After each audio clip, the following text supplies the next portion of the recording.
Hello student, welcome to history insight. একটু পরেই সূর্য উঠবে, এখন আর কি সবে ভোর থেকে আর কি সূর্য উঠছে। তা আমরা সবাই দেখি যে সূর্য যখন অস্ত যায় বা সূর্য যখন সূর্যোদয় ঘটে, তখন আকাশের রঙটা লাল হয়ে যায়। সেটা কেন হয় জানো? তাহলে ভিডিওটা দেখো আর কি। দেখো, সূর্য যখন ওঠে তখন কি হয়, তোমার হচ্ছে সূর্যাস্তের সময় বা সূর্যোদয়ের সময় বায়ুমণ্ডলের একটি বৃহত্তম অঞ্চলের মধ্য দিয়েই আলোটা আসে, এবং তার ফলে কী হয়, নীল রঙের বিচ্ছুরণ সব থেকে বেশি।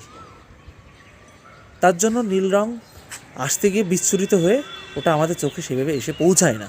কিন্তু লাল রঙের তরঙ্গ দৈর্ঘ্য সব থেকে বেশি। তার জন্য তোমার ওই দেখবে ট্রাফিক লাইটের লাল রং ইউজ করা হয়, মানে লাল আলোকে ইউজ করা হয়। তার জন্য তোমার লাল আলোর তরঙ্গ দৈর্ঘ্য সব থেকে বেশি হওয়ার কারণে এটি বিক্ষিপ্ত কম হয়, এবং তার জন্য আমরা লাল আকারে সূর্যটাকে দেখি বা আমরা আকাশটাকে লাল দেখি সূর্যোদয় এবং সূর্যাস্তের সময়। বুঝতে পেরেছো? এবং লাল আলো বায়ুমণ্ডলের ধূলিকণা অতিক্রম করতে পারে, যা আমাদের চোখের দৃষ্টিগোচর হয়।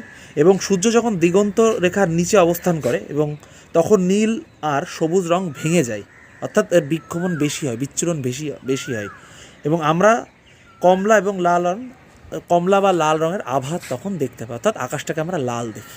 তাহলে বন্ধুরা, আজকে অবধি, এবং নতুন কোনো শর্টসে রিলসে আবার দেখা হবে। ভালো থেকো সবাই, এবং তোমরা আর কোন কোন বিষয়ের উপর রিলস পেতে চাও অবশ্যই কমেন্টে জানাও।